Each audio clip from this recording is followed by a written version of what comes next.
Hello, and welcome to the Hub Innovation Series. Today's session will focus on guiding principles for building high-value health systems. My name is Ebele Anidi, and I'm the Director of Partnerships and Engagement for the Global Innovation Hub for Improving Value in Health. I'll be the moderator for today's session. Established in 2020 as an outcome of the G20 Health Working Group, the Hub's mission centers on accelerating a global transformation towards value-based care through producing new knowledge, fostering collaboration, and facilitating unique experience, like today's session. Today, I'll be joined by Professor Rifat, Dr. Reddy, and Johnattan Garcia Ruiz from the Health Systems Innovation Lab at Harvard University. Since our inception, the Hub has maintained a very fruitful partnership with Professor Atun and his great team at Harvard. During the session, Rifat, Che, and Johnattan will present a new framework to examine the country's progress in transitioning to a high-value health system model. They'll share insights on the progress to date across the select G20+ countries. They'll spotlight specific strategies, enabling conditions, and guiding principles to accelerate the transition to a high-value health system model. But before we move forward, I want to provide an initial overview of the Hub Innovation Series. The Hub is launching this new series to support innovation across our membership of G20 nations by hosting an engaging discussion series with pioneers from across the global health ecosystem. The series will spotlight cutting-edge research, impactful programs, unique partnerships, and meaningful policies that are moving the needle and accelerating progress towards a new paradigm of high-value, resilient health systems. Guest speakers from around the world will share their experiences and expertise while touching on key insights, challenges, and advice for accelerating innovation in different contexts. In 2023, the Innovation Series will touch on critically important topics at the center of ensuring that health systems create value and deliver outcomes that matter to people. We'll be exploring innovations in the areas of digital health, facilitating universal health coverage, as well as the interconnection between climate change and health equity. But for today, we're kicking off the Hub Innovation Series with a focus on building high-value health systems. Now, I would like to provide a warm welcome to Rifat, Reddy, and Johnattan Garcia Ruiz from the Health System Innovation Lab, based out of the Harvard T. Chan School of Public Health. The Health System Innovation Lab is a global research and training lab that specializes in creating high-value health systems through targeted innovations. Led by Professor Atun, the lab uses its research, education, innovation, and translation activities to work with students, governments, the private sector, multilateral entities, and civil society to promote policy and practice and accelerate the diffusion of health system innovations. Prepared through a collaboration, actually, the Hub and the Health System Innovation Lab will be publishing a new landmark study on the essential components and supportive conditions for a transition to a high-value health system in the G20+ nations. Welcome, Rifat, Che, and Johnattan. Thank you, Ebele. So, now let's start with you, Rifat. The session and our upcoming joint publication focuses on this concept of high-value health systems, a concept that might not be familiar to different folks in the audience today. So just so we can set the stage and really set the stage for the rest of this conversation, what are the essential components of a high-value health system, and why should country leaders, especially the leaders across the G20+ nations, prioritize a transition to the high-value health system model? Yeah, thank you, Ebele, and thanks to the Global Innovation Hub for this innovation series and for inviting us and for the really excellent collaboration that we've had. Before focusing on the components, it might be instructive to review what a high-value health system is, because this is very important for all countries to achieve value for their citizens and for their economies. So in our model, again, we've been looking at health system performance over many years, and the fruits of this work have led us to develop a model where we consider a high-value health system as a system that is able to achieve outputs. This is health services for individuals and public health services for individuals, subpopulations, and populations. Services that are effective, that are delivered in an efficient way, that are equitable, but also responsive to change in context, for example, a pandemic, or responsive to expectations of citizens and the society at large.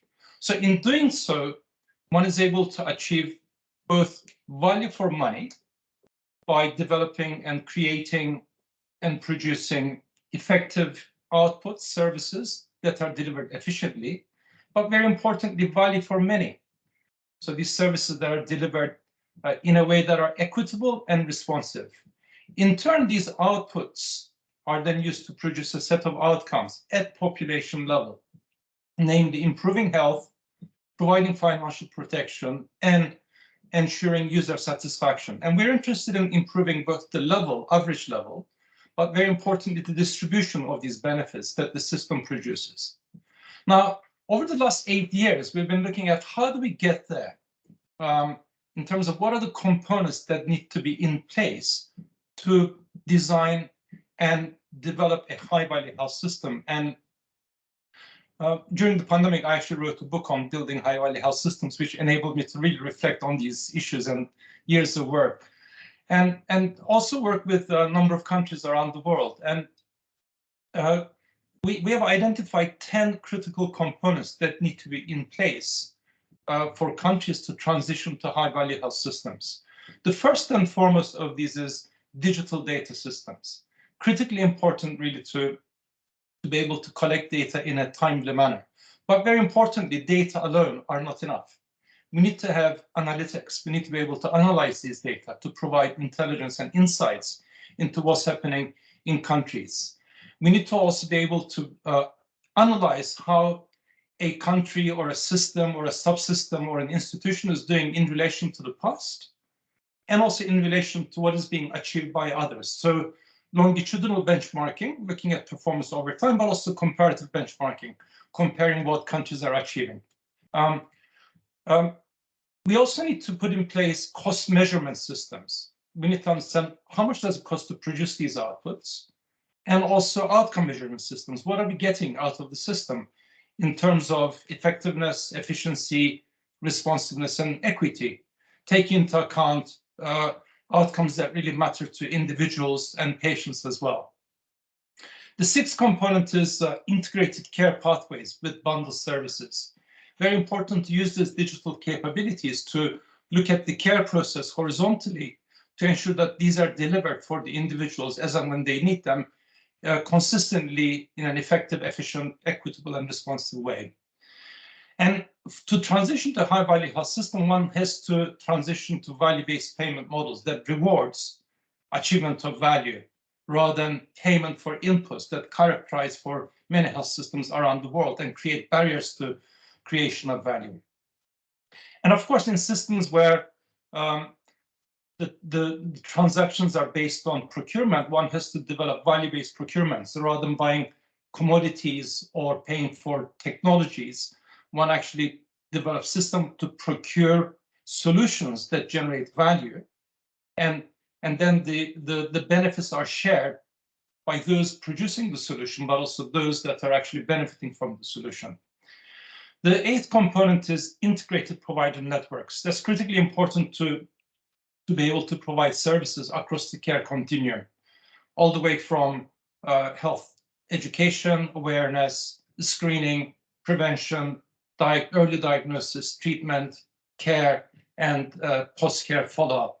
Again, with integrated provider networks, we don't necessarily mean structural integration. One can achieve operational integration through use of pathways. Next, very important to develop a strategic change and an innovation ecosystem. That really is a critical component that cuts across every single component.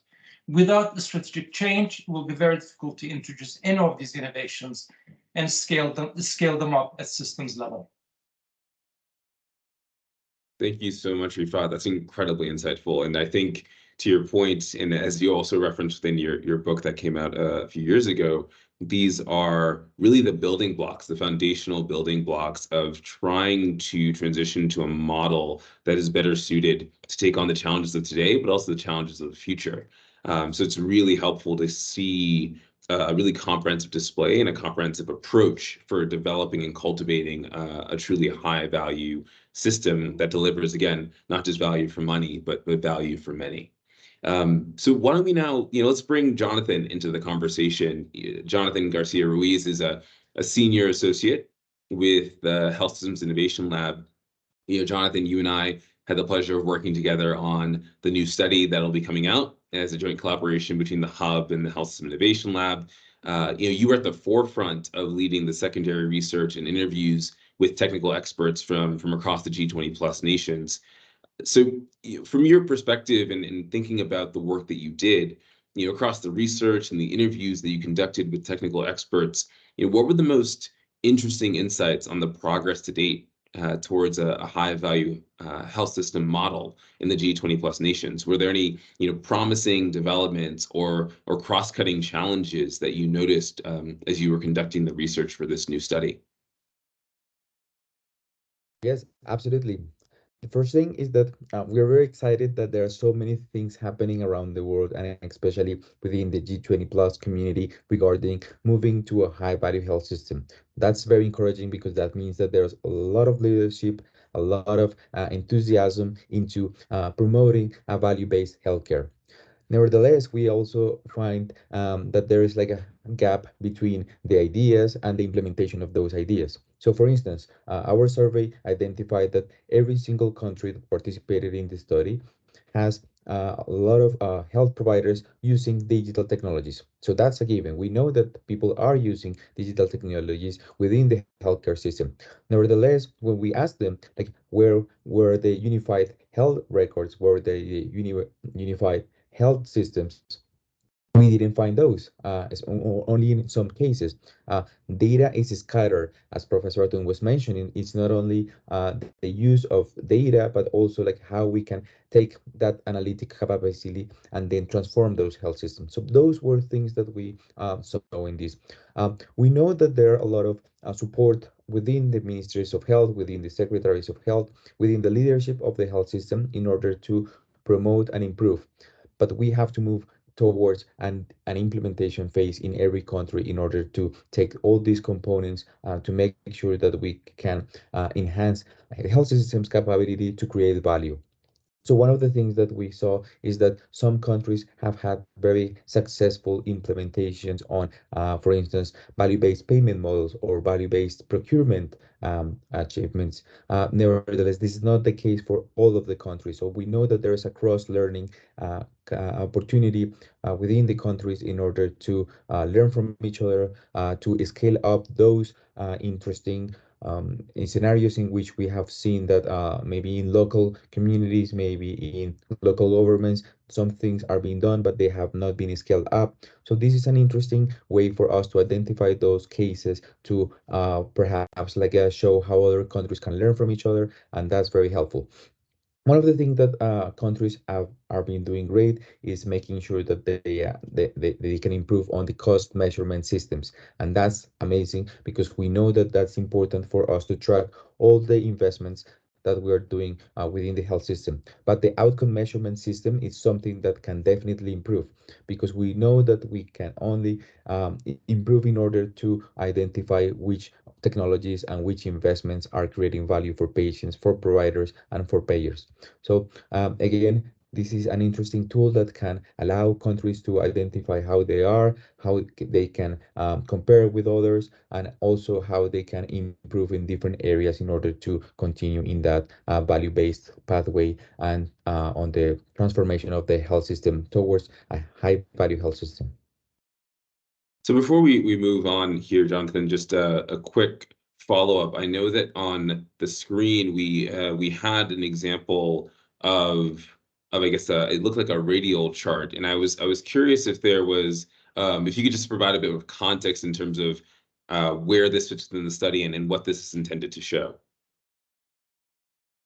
Yes, so we devised a methodology in which we wanted to keep track of each of the components within the health system. We used interviews, surveys, we used case studies as well, and we did a desk review as well to make sure that we have all the information regarding how countries are moving in these 10 components. We measured them within 1 to 3, in which 1 means that there is like a slow progression, and then 3, 1 that shows that there is like a much more advanced progression in each of these components. And it's a graphic way in order to see how countries are moving.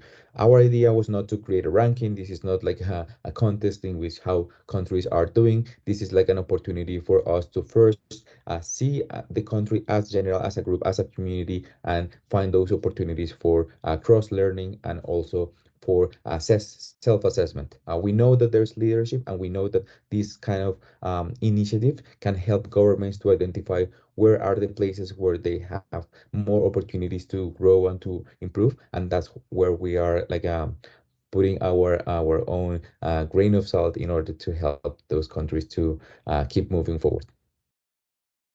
Perfect. Thank you so much, Johnattan. I think to your point, this tool is something that, again, makes an initial introduction in the study itself, but it could also be a tool and a reference point for countries to think about where they currently sit in their progress towards this new model. And I think, what you just shared is incredibly insightful, especially the degree to which countries are already making progress towards the new model.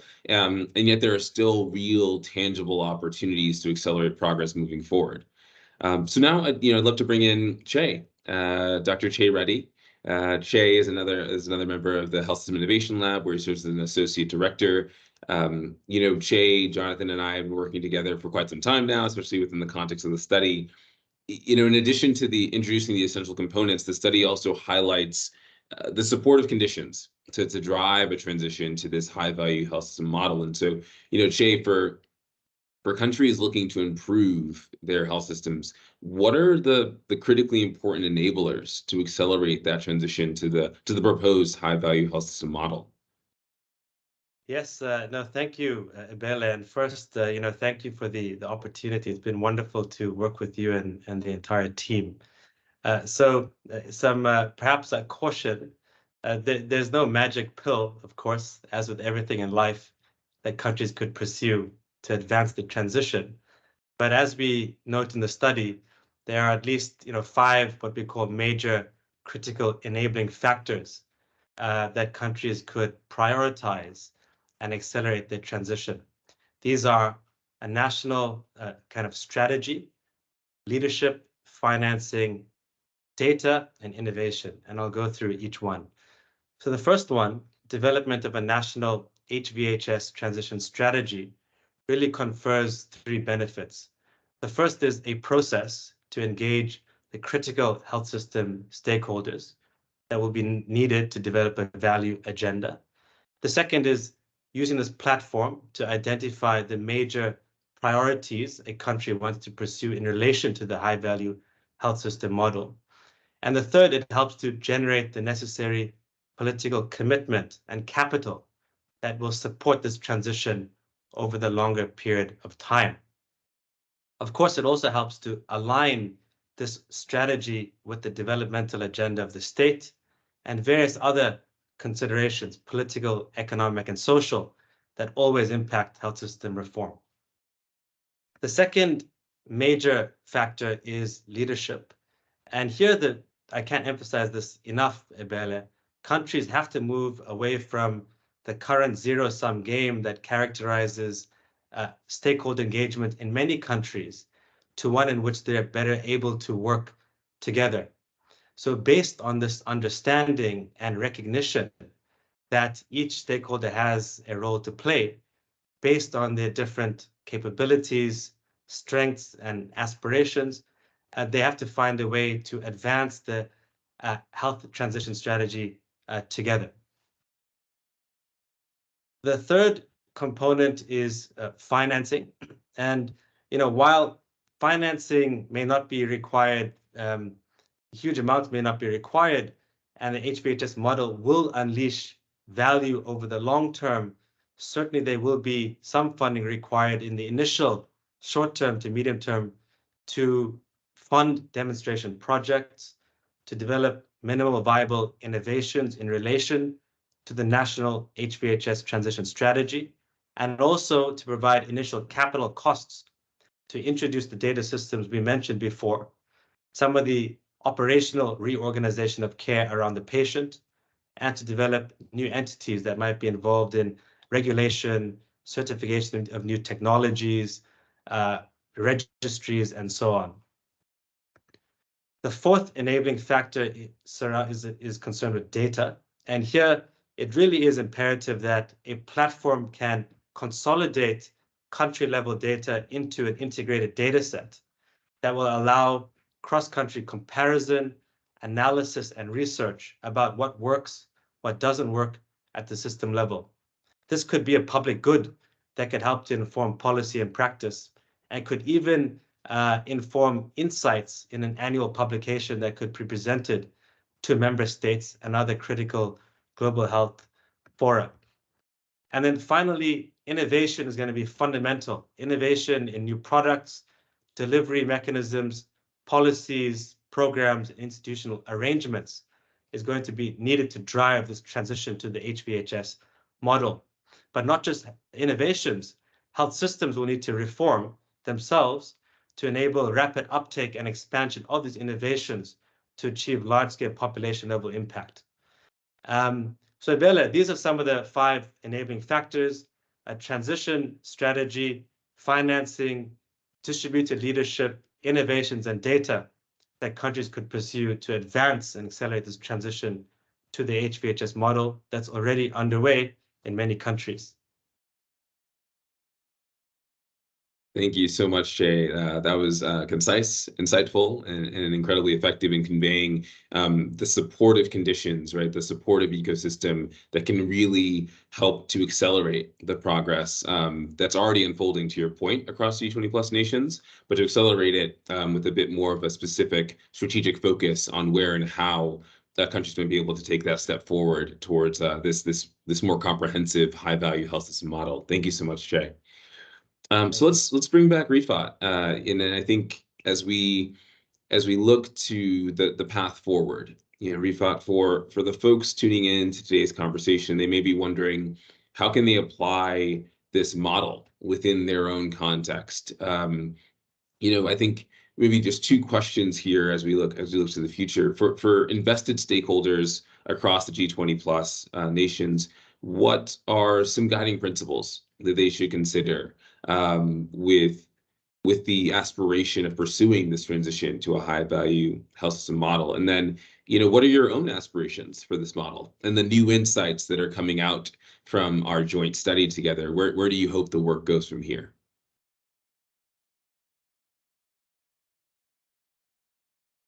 Sorry, the study was really instructive. It gave us really deep insights into what countries are doing. And I think the operative words here are transition and also its scale. So this is a journey. And what we found during the study and also the broad study with Global Innovation Hub, but also country-level detailed case studies, was that each country is at different stage of evolution. Also in their journey, in their transition to a high-value health system. And in relation to the components used, the emphasis on the components also varied from country to country. Just to use some illustrative examples. For example, in Canada, in Ontario, at South Lake Hospital System, there was a very innovative high-value procurement strategy has been developed and applied. In the case of Catalonia, there was a really enabling ecosystem, including the enablers that Shay talked about. But all of those 10 components were visible across many initiatives, actually not just one, but many initiatives across different health areas.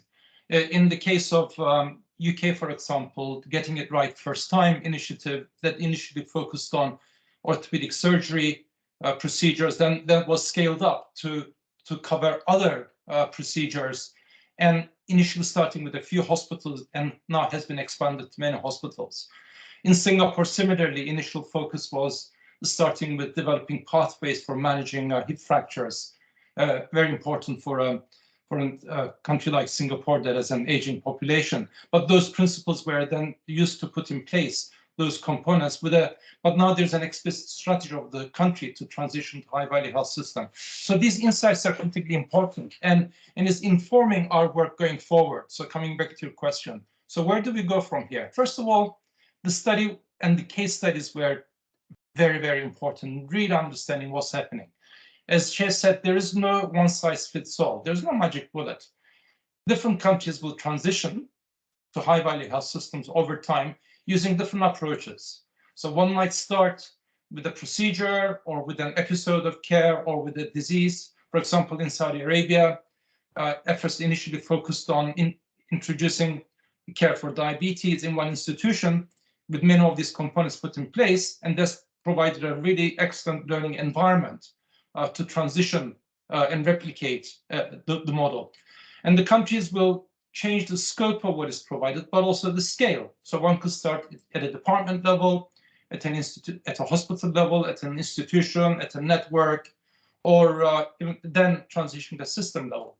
So the journey is going to be different in terms of scope and scale, but the direction is creating a high-value health system. So for that, cross-learning is important. So additional studies to provide greater insights will be critically important. So following the publication of our initial study, we hope to replicate the study again, working with you and others in doing regional studies. Again, you've done some work in the Middle East. We hope to replicate the study focusing on Latin America, where many innovations are taking place, but these are not captured in a systematic way to inform both Latin American countries and beyond. But it's very important to not just to generate knowledge. Cross-learning is critically important. So a complementary activity to our strategy of generating new knowledge is training and development, bringing together key stakeholders and key players to learn from their experience. And for this, again, with the participation of the Global Innovation Hub, we and working with the Global Surgery Foundation, UNITAR, and others, we had a very successful course on high-value health systems that brought together participants from 30 countries. And that was extremely informative for all of us, because we're able to have an immersion over 3.5 days to really discuss in detail, how do things happen on the ground?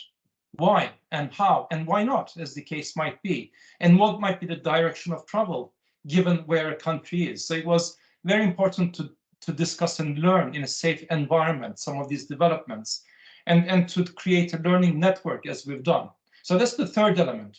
So first is knowledge generation, new knowledge. Secondly, applying this knowledge to inform key stakeholders. And third is develop a learning network to have ongoing learning, both within the countries, developing learning systems, but also across countries to develop this learning collaborations. And finally, and very importantly, it is very important to ensure that we learn not just from the success stories, but also the stories where things have not worked. We really need to understand what these barriers are and how we can overcome them. But as the saying goes, a journey of 1,000 miles starts with one step. And I think we've made those steps and look forward to a fruitful collaboration going forward. Thank you so much, Rifat, for those sage words of advice, and I think for really painting a wonderful picture of the future aspirations for this work, for not only our collaboration between the Hub and the Health System Innovation Lab, but really the direction of this work and the application and expansion of a high-value health system model across the world, and especially with a focus on the G20+ nations. So thank you for providing that vision. And I think we're going to turn to coming to a close here, and I think with that would really love to express a word of thanks and gratitude to everyone for tuning in. I want to extend a special note of thanks to our partners and guest speakers from the Harvard Health System Innovation Lab, Rifat, Johnattan, Shay. It was such a pleasure to hear your insights and your perspectives and your vision for the future of this work. For anyone who's interested, you can always stay up to date on our work via our respective websites, joining our LinkedIn pages, or following us on Twitter. On behalf of the Secretariat for the Global Innovation Hub, we sincerely hope that you enjoyed today's session, and we look forward to having you tune in for the next Hub Innovation Series. Thank you so much. Yes, and thank you, Ebele, and thanks to Dr. Rima Bulgan, but also to Terina Govinder and a really superb team at the Global Innovation Hub for this collaboration. Our pleasure. Thank you so much.